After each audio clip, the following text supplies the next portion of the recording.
ഓപ്പൻഹൈമറിന് ശേഷം Christopher Nolan സംവിധാനം ചെയ്യുന്ന ചിത്രം.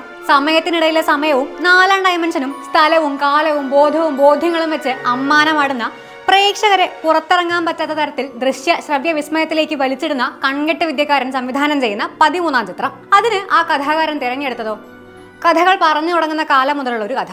വായ്ത്താരിയായി പറഞ്ഞും കേട്ടും എത്രയോ നൂറ്റാണ്ടുകൾ സഞ്ചരിച്ച ഒരു മിത്ത്. ഹോമേഴ്സ് ഒഡീസി നോളൻസ് ഒഡീസി ആകുമ്പോൾ പ്രേക്ഷകർ എന്തെല്ലാം അറിഞ്ഞിരിക്കണം, എന്തെല്ലാം അത്ഭുതങ്ങൾ, എന്തെല്ലാം മായ കാഴ്ചകൾ നോളൻ വായിച്ചെടുക്കും. ഹ്യൂമൻ സിവിലൈസേഷനോളം തന്നെ പഴക്കം കാണണം ഇല്യാഡിനും ഒഡീസിക്കും. വായിച്ച് ആസ്വദിക്കാനുള്ള കവിതയായല്ല, കേട്ട് ആസ്വദിക്കാനുള്ള വായ്ത്താരിയായാണ് ഒഡീസി രൂപപ്പെട്ടു വന്നത്. 12,180 വരികളുള്ള നീണ്ട കവിത. ട്രോജൻ യുദ്ധത്തിന് ശേഷം തന്റെ രാജ്യത്തേക്ക് ഇത്താക്കയിലേക്ക് മടങ്ങുന്ന ഒഡീസസിന്റെ യാത്രയാണ് ഒഡീസി. ഒരു മോട്ടോർ പോലും ഇല്ലാത്ത ഒരു കാലത്തെ നോളൻ ആവിഷ്കരിക്കുമ്പോഴുണ്ടാകുന്ന കൗതുകമായിരിക്കും ആദ്യ കേൾവിയിൽ നമ്മൾ വന്നു കാണുക.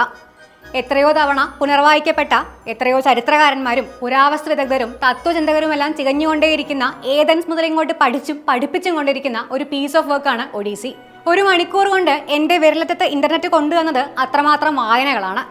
അതിൽ നിന്ന് നോളൻ എന്ത് തിരഞ്ഞെടുക്കും, അല്ലെങ്കിൽ നോളൻ തൻ്റെതായ ഒരു വായനയാകുമോ കൊണ്ടുവരിക എന്ന ചോദ്യങ്ങളെല്ലാം അടുത്ത ജൂലൈ വരെ നമുക്ക് ചോദിച്ചുകൊണ്ടേയിരിക്കാം. തഥ്യയ്ക്കും മിഥ്യയ്ക്കും ഇടയിൽ നേർത്ത ഒരു വരയെന്ന പോലെ ടെഡ് ഒഡീസിയിലെ ശാസ്ത്രം അന്വേഷിക്കുന്ന ഒരു വീഡിയോ കണ്ടു. ട്രോജൻ യുദ്ധത്തിന് ശേഷം 10 വർഷങ്ങൾ ഒഡീസിസ് കടലിൽ അലഞ്ഞിട്ടുണ്ട്. പല കരകളിൽ ചെന്ന് അടിയുന്നുണ്ട്. സെർസി എന്ന മന്ത്രവാദിനി ഒഡീസിസിന്റെ കൂടെയുള്ള മനുഷ്യരെ പന്നികളാക്കി കളഞ്ഞ ഒരു കഥയുണ്ട്. ഭക്ഷണത്തിൽ അവർക്കറിയാത്തൊരു ഇൻഗ്രീഡിയന്റ് ചേർത്ത് അവരെ മയക്കി കളയുകയാണ്. ഉറങ്ങി എണീക്കുമ്പോൾ അവർ പന്നികളായിരിക്കും. കൂട്ടത്തിൽ വിശപ്പില്ലാതെ ഭക്ഷണം കഴിക്കാതെ ഇരുന്നയാൾ ഇത് ഓടിച്ചെന്ന് ഒഡീസിസിനെ അറിയിക്കുകയും ഒഡീസിസ് അവരെ രക്ഷിക്കാൻ ഓടി വരുമ്പോൾ ഹെർമീസ് എന്ന ദേവതയെ കാണുകയും ചെയ്യുന്നു. ഹെർമീസ് ഒഡീസിസിന് ഒരു മരുന്ന് കൊടുക്കുന്നു. ദൈവങ്ങൾ മോളീസ് എന്ന് വിളിക്കുന്ന ഒരു പദാർത്ഥം. അത് കഴിച്ചാൽ സെർസയുടെ മരുന്ന് ഫലിക്കില്ല എന്നും പറഞ്ഞുവിടുന്നു. ആ ഭൂതലത്തിൽ കാണപ്പെടുന്ന ജിംസൺ വീഡ് എന്നൊരു ചെടിയുണ്ട്. അത് അകത്ത് ചെന്നാൽ അംനേഷ്യ ബാധിക്കും. നമ്മുടെ ന്യൂറോളജിക്കൽ സിസ്റ്റത്തിലെ വളരെ പ്രധാനപ്പെട്ട ഒരു ന്യൂറോ ട്രാൻസ്മിറ്റർ അസറ്റോകൊളൈനെ ഇത് ബാധിക്കുമെന്നും അതിനാൽ ഹാലൂസിനേഷൻസ് ഉണ്ടാകുമെന്നും പറയപ്പെടുന്നു. സെർസൈ ഈ മനുഷ്യർക്ക് നൽകിയത് ജിംസൺ വീഡ് ആകാം. ഇതുവരെയുള്ളത് അസംഷൻസ് ആണ്.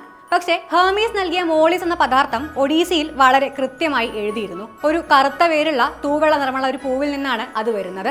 1951 കുട്ടികളിൽ പോളിയോ രോഗം മാറ്റാനായി യൂറൽ മൗണ്ടൈൻസിലുള്ള ആളുകൾ കറുത്ത വേരുള്ള തൂവെള്ള നിറമുള്ള ഒരു പൂ ഉപയോഗിച്ചിരുന്നു എന്ന് ഒരു ഫാർമറ്റോളജിസ്റ്റ് കണ്ടുപിടിക്കുന്നു.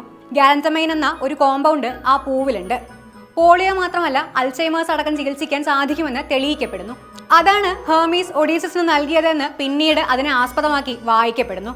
അതായത് പൂർണ്ണമായും വായ്ത്താരിയായി പറഞ്ഞു വന്ന കഥകളിലെ ചില ഫാക്ട്സ് കാരണം ട്രോജൻ യുദ്ധം വരെ നടന്നതാണ് എന്നുവരെയായി വായന.